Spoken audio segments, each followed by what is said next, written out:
ଆଜି 31 ଡିସେମ୍ବର 2025 ବର୍ଷର ଶେଷ ଦିନ। ଏହି ଦିନଟି ଆମକୁ କିଛି କହିବାକୁ ବାଧ୍ୟ କରୁଛି। ଗତ ବର୍ଷର ସଫଳତା, ବିଫଳତା, ହସ କାନ୍ଦ ସବୁ ସ୍ମୃତିକୁ ମନେ ପକାଇବା ପାଇଁ 2025 ଆମକୁ ଅନେକ କିଛି ଶିଖେଇଛି। ଧୈର୍ଯ୍ୟ, ସଂଘର୍ଷ ଓ ଆଶାର ମୂଲ୍ୟ। କିଛି ସ୍ୱପ୍ନ ପୁରା ହେଲା, କିଛି ଅଧୁରା ରହିଗଲା, କିନ୍ତୁ ପ୍ରତ୍ୟେକ ଅନୁଭବ ଆମକୁ ଶକ୍ତିଶାଳୀ କରିଛି।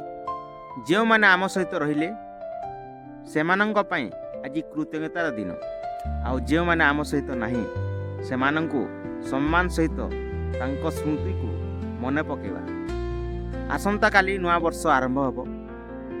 ନୂଆ ଆଶା, ନୂଆ ଲକ୍ଷ୍ୟ, ନୂଆ ସ୍ୱପ୍ନ ସହିତ ଆଗକୁ ବଢ଼ିବା।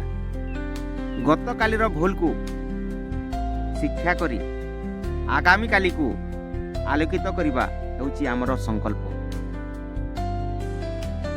ଧନ୍ୟବାଦ 2025, ସ୍ୱାଗତ 2026।